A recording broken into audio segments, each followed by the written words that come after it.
Ya, assalamualaikum warahmatullahi wabarakatuh. Tipster, kita ketemu lagi. Selamat pagi Indonesia, selamat malam Joko Gumilang di Babson College di Amerika. Teman-teman semua, Tipster, hari ini kita luar biasa ya. Kita kedatangan tamu anak muda yang mendapatkan fasilitas beasiswa LPDP di Babson College. Kita ketahui bahwa Babson College adalah perguruan tinggi terbaik di bidang entrepreneurship di Amerika dan di dunia. Saya bersyukur ya punya kesempatan tahun 2017 untuk sit in di Babson College. Ya, makanya saya punya nih ada stiker di notebook saya yang sudah cukup lama sejak 2017. Kemudian ada juga banner yang sengaja saya pasang sebagai bentuk kebanggaan saya sempat sit in di Babson College. Selamat berjumpa dengan kami ya teman-teman tipster. Ini adalah Technopreneurship Innovation Program by Saheju. Joko, sekarang lagi di kota mana? Baik Pak, selamat malam waktu Amerika. Luar biasa sekali Pak, masih nyimpen stikernya udah lama banget. Sekarang di kota Boston. Nah, Di Boston ya, oke. Ya. makasih banget udah undang juga Pak. Suatu hormatan. Oke, kalau saya lihat CV-nya Joko kan, Joko alumni dari UI ya, dari farmasi ya.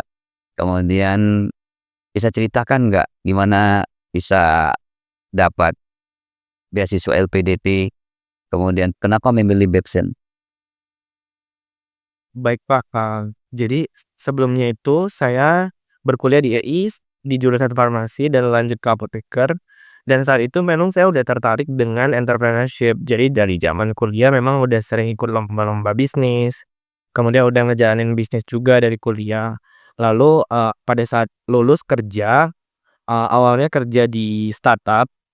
Jadi memang waktu itu Indonesia tahun 2015 ke atas itu lagi booming startup. Jadi saya punya kesempatan untuk kerja di startup dan dari situ udah timbul minat untuk ngembangin usaha sendiri. Dan akhirnya sebelum masuk ke Babson, saya mengembangkan bisnis dengan partner saya di bidang manufacturing herbal. Jadi kita ngembangin obat-obat berbahan dasar herbal karena Indonesia memang potensi dari tanaman obat herbalnya cukup besar, di mana Indonesia merupakan negara dengan jumlah tanaman herbal terbesar di dunia, Pak. Dan potensi ini juga sangat besar karena sekitar 1% dari APDM negara itu dihasilkan dari ekspor tanaman-tanaman herbal ke luar negeri. Demikian. Jadi setelah memiliki minat di bidang entrepreneurship ini, saya pikir untuk mengembangkan bisnisnya lebih besar lagi, kayaknya ilmu saya dari farmasi saja kurang cukup, Pak. Walaupun sebelumnya di UI pun kita udah punya mata kuliah kewirausahaan. Sebagai apoteker kita juga dilatih untuk ngembangin bisnis apotik. Namun menurut saya itu masih kurang cukup. Akhirnya memang ada niat untuk lanjut sekolah lagi, tapi di bidang lain, nggak di bidang farmasi lagi. Ini setelah cari-cari informasi, muncullah tahannya ada namanya kampus Babson College yang memang terkenal dengan entrepreneurship-nya dan memang udah 32 tahun secara berturut-turut menjadi kampus dengan ranking pertama entrepreneurship di Amerika Serikat gitu. Akhirnya ketika ada kesempatan sekitar tahun 2021 itu kebetulan LPDP ada program beasiswa baru namanya LPDP Targeted Kewirausahaan. Oh, ini yang program baru yang diterima perkiraan 50 orang per intake ya. Bener, jadi setiap tahunnya ini cukup sedikit yang diterima, Pak.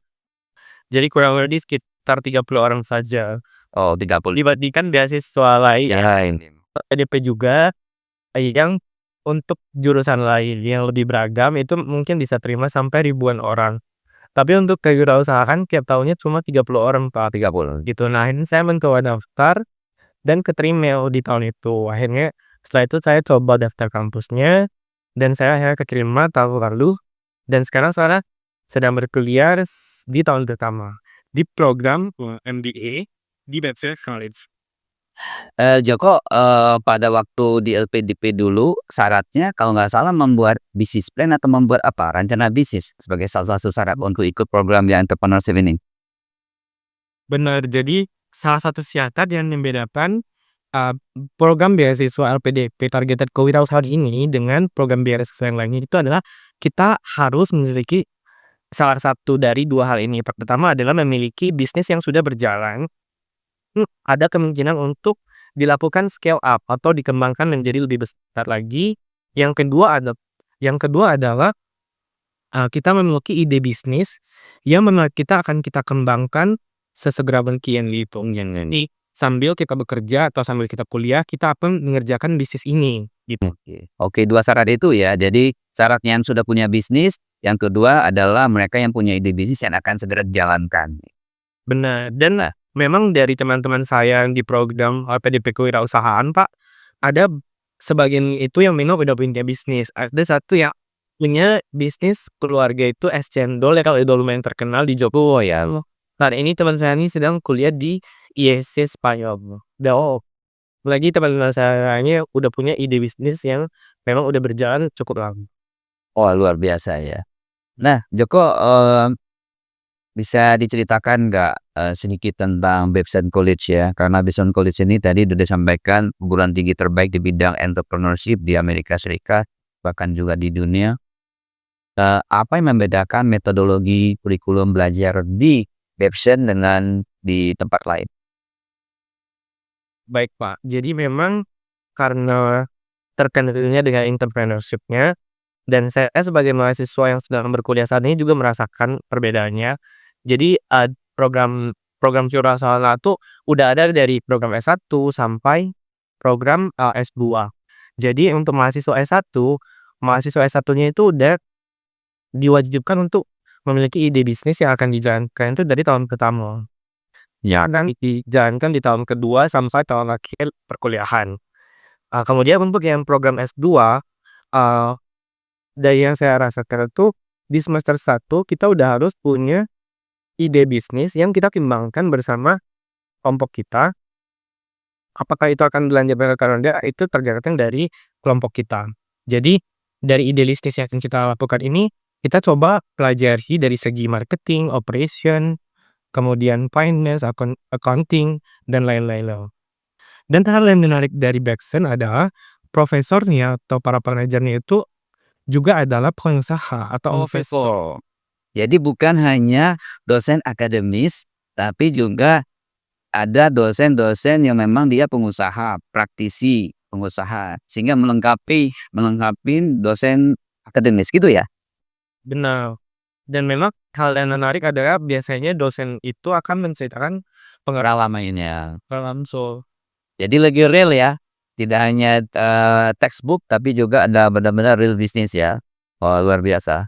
Untuk semester ini saya ngambil kelas namanya, derivatif. Itu ada derivatif, turunan dari mata kuliah keuangan yang menggunakan, contoh konsep masa depan, future, forward. Nah, profesornya itu adalah investor yang memang punya perusahaan di investasi. Jadi banyak individu-individu, orang-orang kaya, atau perusahaan-perusahaan yang menitipkan dananya untuk diinvestasikan ke perusahaan dosen saya ini. Jadi di kelas dosennya itu bisa menceritakan tentang pengalaman beliau sampai menjalankan usahanya dan juga teori-teori yang memang perlu diajarkan di kelas gitu. Berarti,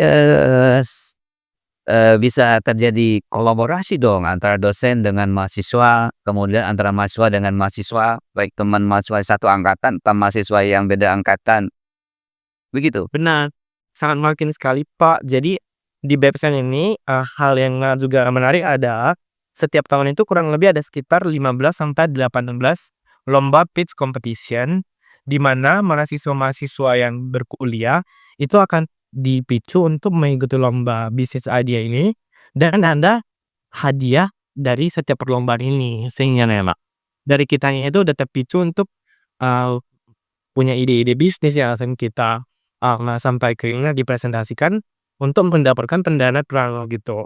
Hmm. Lalu dari sini pula kita karena memiliki fasilitas yang cukup baik dari segi fakulti dan profesornya, biasanya profesor dan dosennya ini bisa menjadi mentor bisnis kita. Oh, oke. Jadi mentor itu tidak hanya di waktu-waktu kuliah saja, tapi di luar kuliah juga para dosen ini siap untuk membantu untuk, kita menjalankan bisnis atau menyiapkan bisnis kita, begitu ya? Benar. Selain dari segi profesor dan dosennya, di Babson itu juga ada institut-institut yang mendukung kampusnya itu, dan juga diisi dari orang-orang yang memang punya pengalaman di bidangnya. Misalnya ada namanya Blank Center of Entrepreneurship. Jadi, institut ini memang mendukung, program-program beberapa perusahaan. Jadi kalau kita punya ide bisnis dan ingin dikembangkan, kita bisa coba kontak dan bisa diskusikan ide bisnis itu ke institut. Jadi namanya Ablek, Blank Center of Entrepreneurship. ini semacam inkubasi atau akselerasi? Inkubator atau akselerator? Semacam inkubasi, Pak. Jadi Inkubasi ya? dari situ biasanya tiap tahunnya itu ada banyak banget kegiatan-kegiatan yang, memang mengundang investor-investor, kemudian pembicara-pembicara dari memang pengusaha-pengusaha yang udah berpengalaman dari segi entrepreneurship. Oke. Nah, Joko bisa ceritakan nggak juga, ini kan kalau kita sekolah di luar negeri pasti kita juga berinteraksi dengan teman-teman dari negara lain ya. Kira-kira, posisi orang Indonesia di Babson ya, itu berapa banyak sih dibandingkan dengan negara tetangga di Malaysia? Even kita kalau bicara kompetisi, kita juga berkompetisi dengan, teman-teman dari India dan dari Cina. Bisa dapat gambaran nggak di Babson seperti apa jumlah orang Indonesia atau mahasiswa Indonesia sedang mengambil, pendidikan di Babson? Karena ini akan ada implikasinya. Baik nih, jadi setiap tahunnya itu ada kurang lebih, 5 orang Indonesia di program S2. Jadi saat ini 10 orang di program S2 dan, dari segi proporsi memang setiap tahun itu kurang lebih ada sekitar, 500 orang untuk program S2. Jadi perbandingannya cuma sekitar 1% mungkin. 1%. Sedikit ya, dibanding dengan negara lain tadi yang Malaysia ada dapat data nggak? Malaysia itu kurang banyak juga mungkin, dari program S1-nya itu mungkin ada, tapi kalau dari S2-nya itu proporsinya itu kurang lebih hampir 60% itu orang India India, dan tuh. kayaknya sekitar 20% itu lokal domestik, selebihnya itu dari sekitar 20% itu ada Amerika Latin. Oh, tersebar lah ya di berbagai negara ya. Tadi kalau Cina ada berapa student untuk S2? Ada pada data nggak? Liriknya di Babson itu agak berbeda ya dibanding kampus-kampus lainnya. Nah, kalau kampus-kampus lainnya itu biasa proporsinya adalah 40% orang India, 40% orang Cina, 20%-nya itu, yang, student dari negara lain. Kalau di Babson itu saya itu, kenapa kok di Babson itu sedikit, karena memang kurang lebih, mahasiswa di Cinanya itu nggak sampai 20 orang. Oh, nggak sampai 20 orang. Justru yang paling banyak India ya? Paling banyak India dan teman saya bilang itu Babson itu terkenalnya di entrepreneurship, sementara orang sana itu mungkin ingin mengembangkan di bidang sales ke bawah. Jadi biasanya ada lebih banyak di kampus lain yang ada di jurusan sainsnya, tuh. Iya iya. Walaupun secara overall di Amerika banyak sekali, mahasiswa Cina yang mungkin ribuan yang sedang kuliah di universitas terbaik di Amerika ya? Benar sekali, Bang. Jadi proporsinya kurang lebih India, China tuh yang paling banyak pelajarnya lah. Kemudian hal yang tidak menarik lagi adalah, eee, orang Indonesia itu sebenarnya pintar-pintar, Pak, cuman, eee, hal yang kita kurang dari mahasiswa lain itu dalam studi kompetisi, terutama di kelas, biasanya orang lain jarang ngomong atau mungkin karena kalau di kelas itu kalau di Indonesia kan kita biasanya dosennya yang ngajar atau guru mengajar, kita dengerin gitu. Kalau kalau kalau kita diam berarti udah ngerti. Iya iya. Beda ya, beda budaya ya? Kalau orang India mungkin banyak ngomong ya? Kalau orang India cap capcipcus, Pak, jadi kalau menurut ya, Ya ya ya ya. jadi kalau, dosennya belum selesai ngomong aja udah angkat tangan. So, ngedata fashion-nya itu baik banget, nggak yang, merasa ini kayak, hal yang nggak baik atau apa. Jadi mereka mempersilahkan aja untuk siapapun untuk bertanya gitu. Nah, Joko sekarang sambil kuliah apakah juga sambil melakukan kegiatan menjalankan bisnis atau mengembangkan bisnis? Kalau saat kami, saya sayangnya di semester 2 Pak. Jadi di semester 2 ini kita udah mulai punya waktu luang untuk memilih, mata kuliah pilihan dan juga memilih, penjurusan. Nah, jadi di semester 2 ini saya ada ikut program-program, seperti pitch competition dan juga ada program yang kebetulan baru minggu lalu saya ikuti, itu ada satu program venture capital. Jadi venture capital ini baru mendapatkan funding dan mereka memilih, mahasiswa-mahasiswa terbaik di Babson. Kita kurang lebih ada 10 orang yang terpilih, saya salah satunya, untuk mengikuti program pilot project untuk, ngembangin bisnis yang akan di-scale up. Mmm. Jadi, venture capital ini berusaha untuk mengkombinasikan ide-ide riset dari sains dan teknologi untuk dijadikan ide bisnis. Jadi selama program venture capital ini yang minggu lalu, itu kita berinteraksi dengan 3 mahasiswa PhD dari University of Maine. Mereka masing-masing memaparkan riset yang saat itu mereka jalankan dan kita dari mahasiswa MBA di Babson yang terpilih, kita akhirnya diminta untuk membuat ide bisnis dari ide riset mereka. Jadi mengkomersialisasikan ide-ide penelitian mereka untuk dijadikan ide bisnis yang bisa di-scale up gitu, Pak. Oh, jadi ini adalah ide dari perguruan tinggi yang lain, kemudian mereka minta support dari teman-teman dari Babson College karena merasa bahwa teman Babson College itu memang jagonya di bidang entrepreneurship gitu ya? Benar. Jadi benar, Pak. Jadi di University of Maine ini terkenal dengan risetnya. Jadi satu kampus ini cukup besar dengan fasilitas 120 laboratorium. Iya, jadi ada biasa. Banyak riset-riset yang sebenarnya tuh berpeluang untuk dijadikan ide bisnis. Hmm. Jadi, eee, mereka mengundang mahasiswa Babson supaya ide-ide dari riset ini tuh bisa nggak sih dikomersialisasikan, gitu. Nah, Joko, jadi Joko rencananya, ke depannya ini mau bisnis apa? Kan tadi sudah cerita di Indonesia sudah punya bisnis, apa namanya, Bidang herbal. herbal ya. Nah, ini ke depan ya, ini apakah akan melanjutkan bisnis herbal atau ada bisnis baru setelah lebih terbuka lagi nih waktu di US saat ini? Benar. Jadi memang itu setelah kuliah di Babson, pikiran saya juga jadi terbuka, Pak, ya, Kak, kita bisa ngimbangin, eee, ide bisnis juga yang di luar dari background kita, yaitu dengan caranya kita kolaborasi. Kolaborasi. Jadi ada namanya problem based solving di mana kita mencoba mencari, suatu solusi dari permasalahan-permasalahan yang ada dari dengan, ide bisnis kita.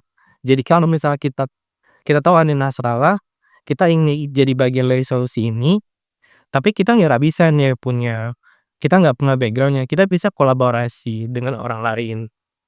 Memang saat ini karena perkembangan teknologi, saya cukup tertarik juga di bidang teknologi, Pak. Makanya sekarang saya ngambil peminatannya juga di bidang machine learning, Machine learning. pelajari artificial intelligence juga, Pak, di Babson gitu. Jadi misalnya teknologi ini bisa nggak sih dijadikan solusi-solusi bagi banyak permasalahan, terutama, untuk dijadikan ide-ide bisnis. Jadi, rencana akan masuk ke bisnis machine learning dan AI. Iya, saat ini mungkin tertariknya juga ke sana sih, Pak. Selain memang background saya ya juga di bidang farmasi gitu. Seperti apa progresnya saat ini?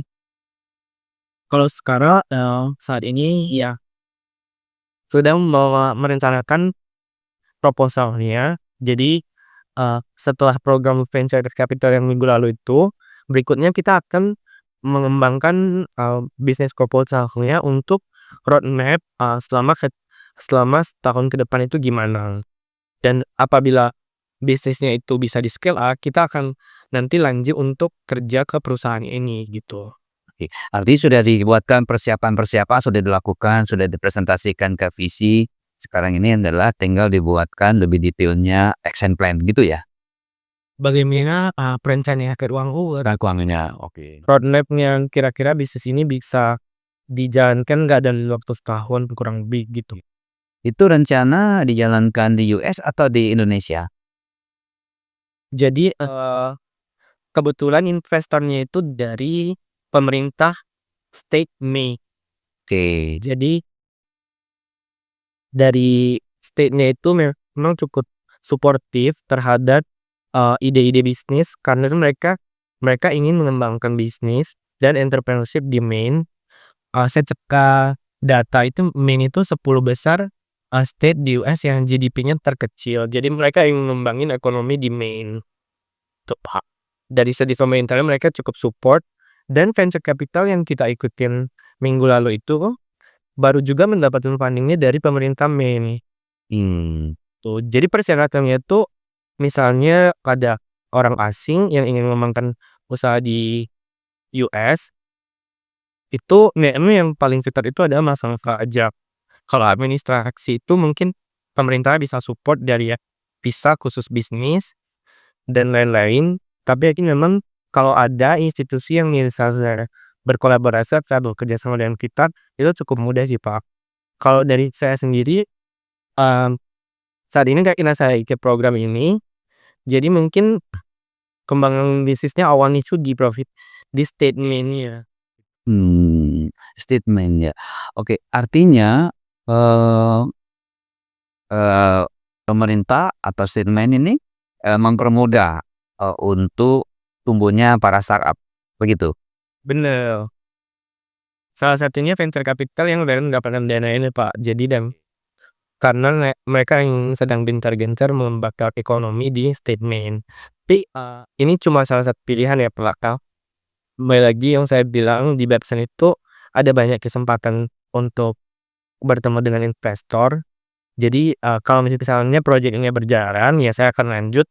Tapi kalau enggak saya juga punya ide bisnis yang saya kembangkan lagi di program yang lainnya gitu. Karena di Babson cukup mendukung hal ini sih.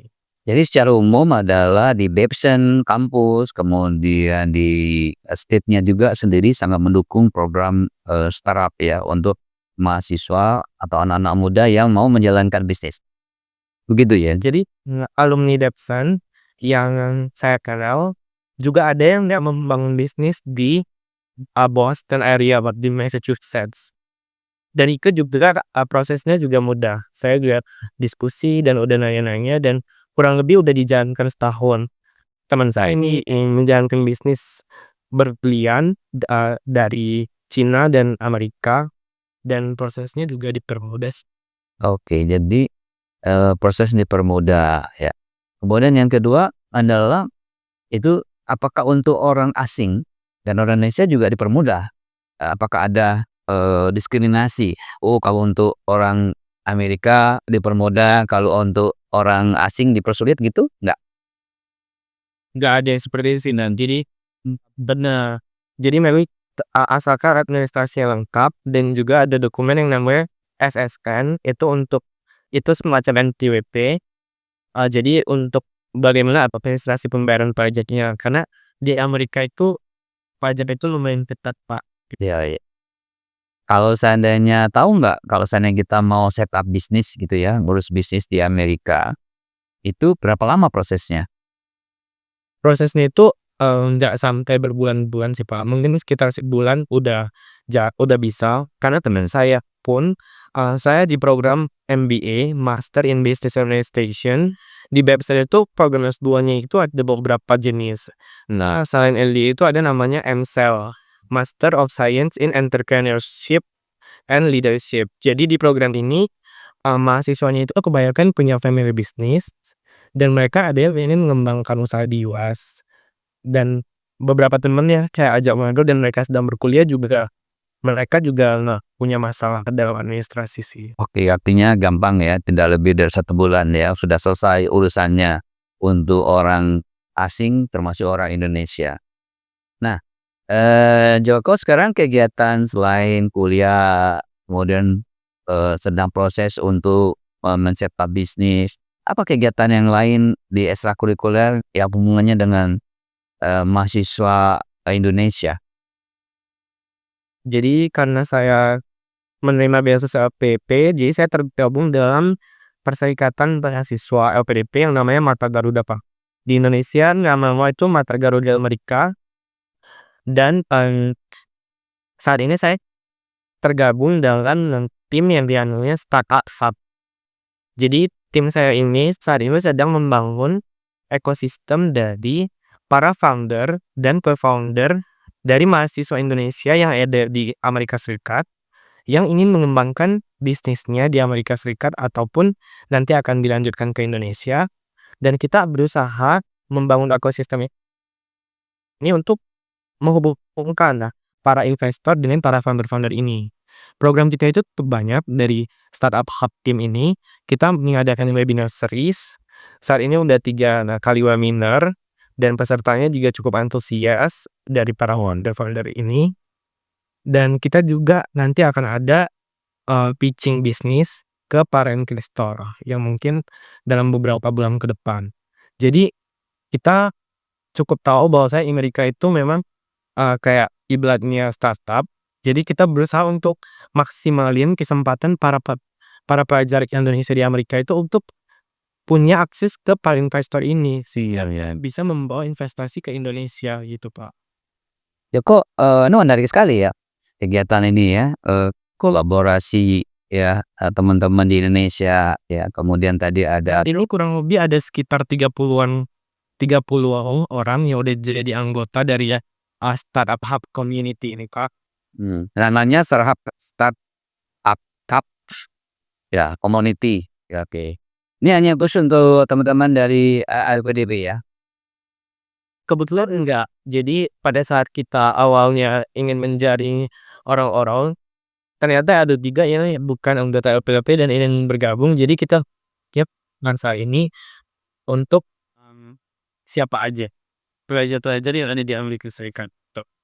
Gimana tadi kan ada kegiatan webinar gitu ya, bisa nggak untuk, pengusaha muda Indonesia atau mahasiswa Indonesia yang juga tertarik di bidang entrepreneurship untuk ikut program webinarnya, sehingga dapat informasi Bisa, Bang. di Amerika, bisa ya? Nah, jadi, silakan di-follow Instagram Mata Garuda Amerika. Jadi semua kegiatan-kegiatan dari Startup Hub karena kita tergabung di dalamnya, biasanya dipromosikan di dalam Instagram Garuda ini. Namanya Mata Garuda ya? Mata Garuda Memiliki Amerika, oke. Jadi Mata Garuda, Garuda itu adalah Indonesianya, terus ada Amerika itu adalah mencirikan bahwa lokasi lagi di Amerika ya? benar. Iya iya iya iya. Selain kegiatan-kegiatan webinar, kemudian, apa lagi kegiatan yang lain? Ada kegiatan yang lain yang juga Saya aktif juga, Pak, saat ini saya cukup aktif di, eee, BEM yang di S2-nya namanya Graduate Student Council. Jadi di sini ada pemilihan umum. Nah, saya ini memang dari dulu hidupnya udah di lingkungan yang cukup beragam, Pak. Jadi saya juga, punya darah campur, jadi lingkungan dari diriku juga selalu beragam. Jadi saya juga suka belajar bahasa. Nah, jadi, saya saat ini terpilih, jadi lewat pemilihan pemilihan juga itu menjadi Vice President of Diversity. wow, keren. Selamat ya, luar biasa orang Indonesia bisa menjadi Vice President Diversity ya di BFSM Kuwait ya, yang bisa memimpin, teman-teman dari negara lain ya. Ada berapa ininya, members-nya? Jadi, untuk 2 tahun itu kurang lebih ada 1.000 mahasiswa. 1.000 mahasiswa dari perguruan tinggi orang Indonesia bisa menjadi leader-nya ya. Keren keren Joko. Jadi memang, penting sekali untuk bergaul sih, Kak. Jadi memang, di sini pun jangan cuma bergaul sama orang Indonesia aja, bergaul dengan teman-teman yang lain. Freelance saya berusaha beberapa bahasa, Pak. Saya bisa Salah satu aja selain bahasa Inggris dan bahasa Indonesia. bahasa Mandarin, Wow, sama dari bisa. Terus bahas India India. oh, sama bahasa Spanyol ya. Wow, keren ya. Jadi itu memang kebanyakan mahasiswanya juga yang berbahasa itu, jadi saya cukup deh bergaul sama Kak, gitu. Ya next next time berarti kamu mungkin juga bisa ya kolaborasi sama mereka membuat, company gitu ya, dengan teman-teman, lintas, eee citizenship ya, jadi berbagai negara gitu ya. Bisa membangun bisnis di India, kemudian bangun bisnis di Spanyol ya, kemudian di China Itu gitu boleh ya. memungkinkan, Pak, kita itu, dari sejak semester 1 itu udah dikumpulin jadi satu kelompok yang dari berbagai negara. Jadi pada saat itu kita benar-benar berusaha untuk membangun tim yang solid dari perbedaan-perbedaan yang ada ini, dari beda negara, beda pandangan. Pak bisa bisa menciptakan organisasi atau tim yang kuat gitu, untuk bangun ide bisnis atau untuk memperkuat organisasi itu jadi lebih baik lagi. Iya iya iya iya. Nah, Joko, ini kan, sudah sekolah di state ya, US, kemudian sudah punya rencana bisnis, sudah sempat bisnis, kemudian aktif juga di organisasi ekstrakurikuler gitu ya. Apa dream-nya Joko ke depan? Punya dream nggak? Ya mungkin bisa di-share ke teman-teman sehingga ini menjadi motivasi untuk teman-teman juga. Iya banget. Jadi ini, eee, saya suka spicy sama satu kalimat yang mungkin dari, teman-teman muslim, yang itu dari kata-kata Nabi Muhammad, yaitu orang yang terbaik itu adalah orang yang bermanfaat bagi sesama. Dan memang saya dari dulu prinsipnya itu dalam melakukan apapun itu saya motivasinya itu asalkan itu bermanfaat bagi sesama gitu. Jadi kalau kita motivasinya udah baik, pasti ke depannya makin baik. Jadi dari yang saya tahu sekarang pun, dari segi yang tim saya yang bangun komunitas startup teman-teman Indonesia di Amerika Serikat dan juga mungkin bangun usaha, semoga sih bisa bermanfaat juga untuk sesama dan juga untuk negara gitu. Dan, kalau dari saya sih memang pengennya jadi entrepreneur, Pak, di pengusaha, bisa menyerap banyak tenaga kerja dan bisa bermanfaat bagi para orang tuh, Pak. Nggak, luar biasa nih cita-citanya ya, niat baiknya ya untuk membantu mendirikan usaha sehingga mempekerjakan banyak orang yang memberikan manfaatnya besar ya. Nah, terus kaitannya dengan ini, eee, kan, eee monitor nggak tentang kondisi Indonesia saat ini walaupun sedang di US? Iya, bener, dan memang kita teman-teman itu sering diskusi di grup, Ya. memang, cukup memprihatinkan, tapi kita harus punya harapan yang baik untuk negara kita gitu. Jadi gimana pun kita dikuliahkan sama negara dan kita harus jadi salah satu solusi, bukan malah ikut mengeluh dan, ikut, menceritakan hal-hal negatif tentang Indonesia gitu, Pak. Ada masukan nggak untuk tentu pertama untuk, eee, pelaku atau katakanlah, pimpinan negara lah ya, mungkin nanti ini kan bisa didengar juga oleh, para pejabat gitu ya. Ada masukan nggak untuk pejabat Indonesia, kemudian untuk bangsa Indonesia, kemudian untuk anak-anak muda, untuk pengusaha muda? Jadi memang kalau yang saya pelajari selama saya tinggal di Amerika Serikat, dari segi sistem politiknya itu, memang kalau yang saya lihat itu, pemerintah Indonesia kurang melibatkan, segenap masyarakat Indonesia untuk terlibat dalam pembuatan kebijakan. Jadi, kalau bisa sih karena kita negara demokrasi, kebijakan apapun itu sebaiknya sih melibatkan banyak orang untuk terlibat.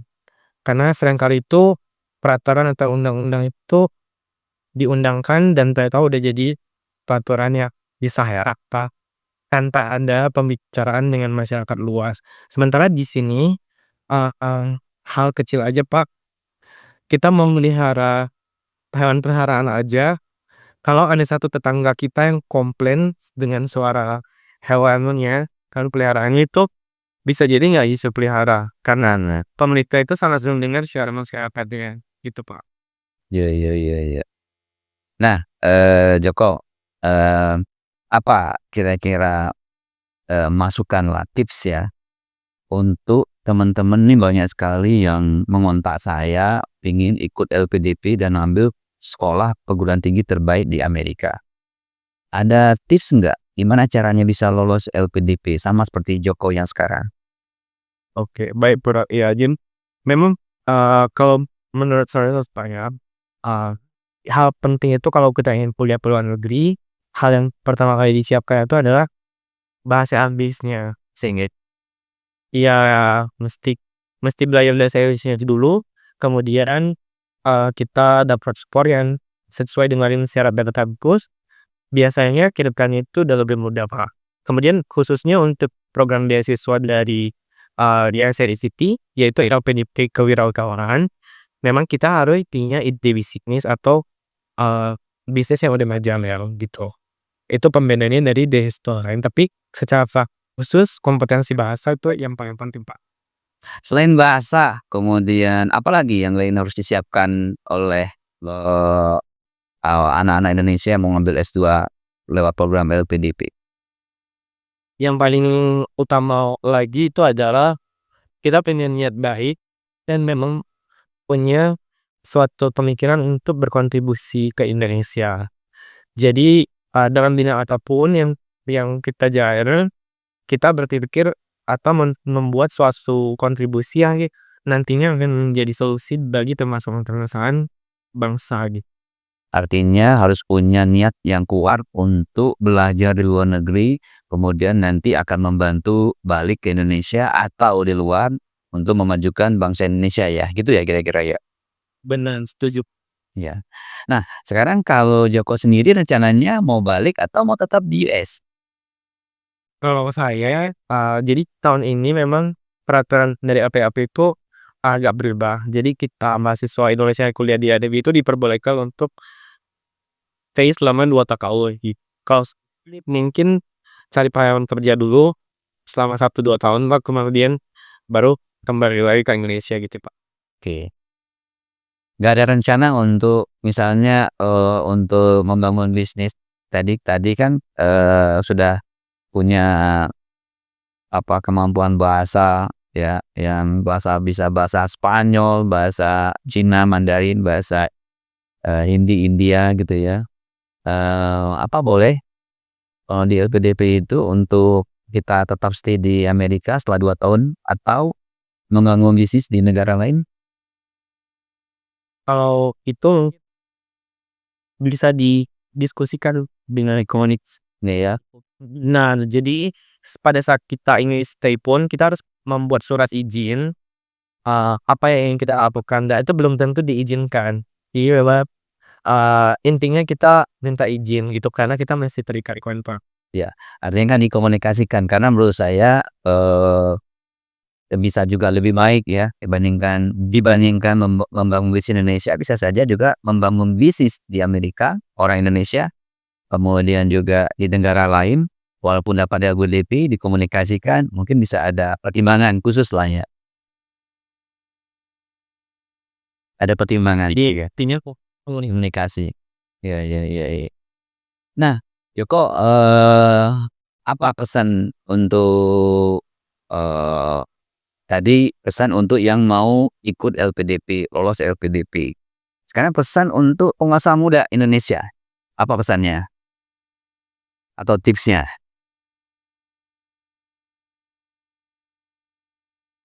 Eee, jadi, saat itu Pak di Amerika lagi gencarnya itu namanya sustainability. Sustainability, Ini ya penting sekali itu untuk kita berpikir, eee, tentang keberlanjutan, skip.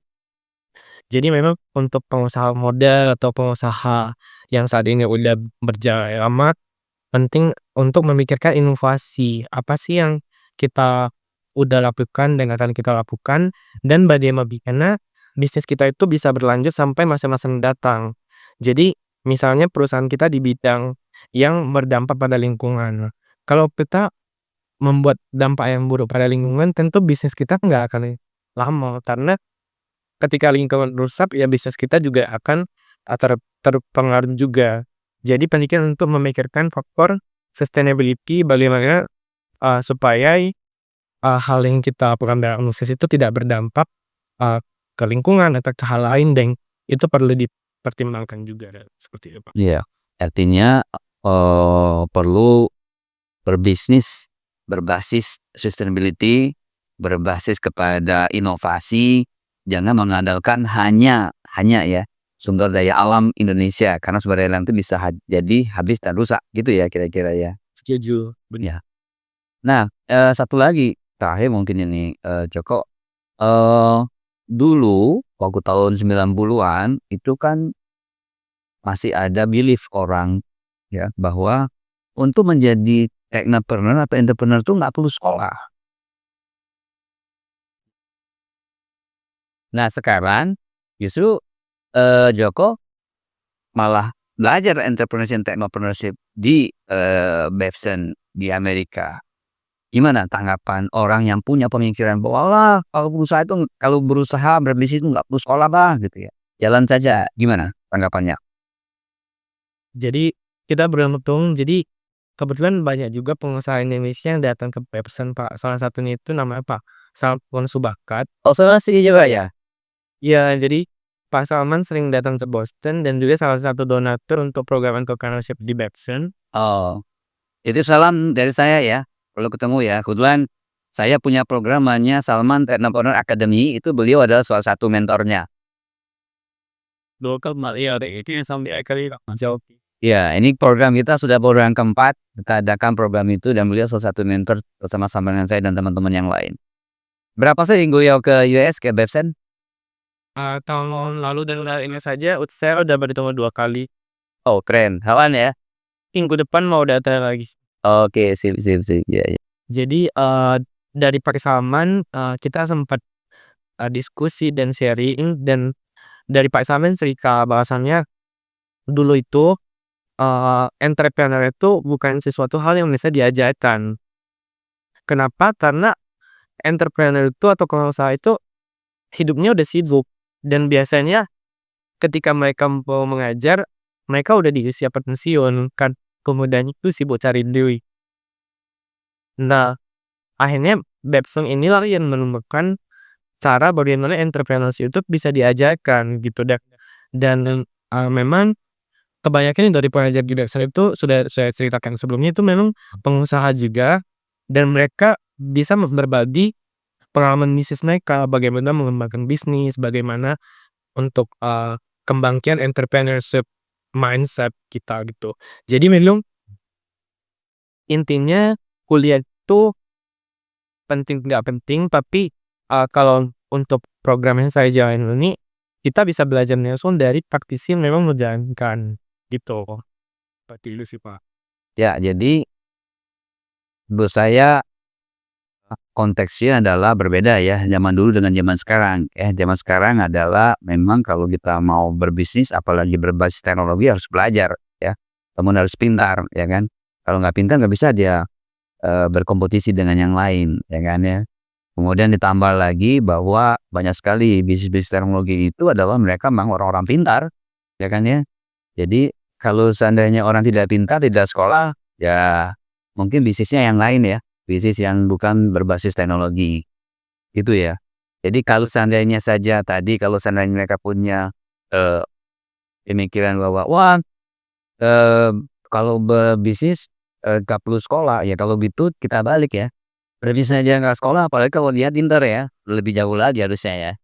Lebih besar lagi, kalau untuk bisnisnya lebih besar. Iya iya iya. Dan banyak sekali riset-riset penelitian membuktikan bahwa bisnis itu, entrepreneur itu bisa dipelajarin, ya. Riset-riset dari profesor-profesor yang mungkin juga di Boston juga banyak ya, yang menyatakan bahwa bisnis itu tidak saja diturunkan, tapi juga bisa dipelajarin. Jadi walaupun seandainya dia bukan turunan pengusaha, dia bisa menjadi pengusaha.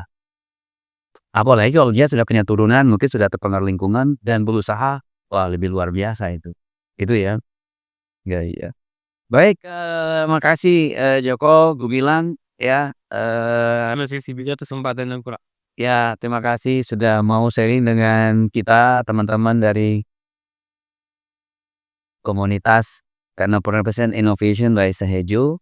Ya kita berharap, Joko di state dan sehat-sehat selalu ya, kemudian bersemangat, tetap aktif, kemudian apa yang dicita-citakan bisa berjalan dengan baik, kemudian rencana bisnis juga bisa berjalan dan bisa berkolaborasi dengan teman-teman semua di sana.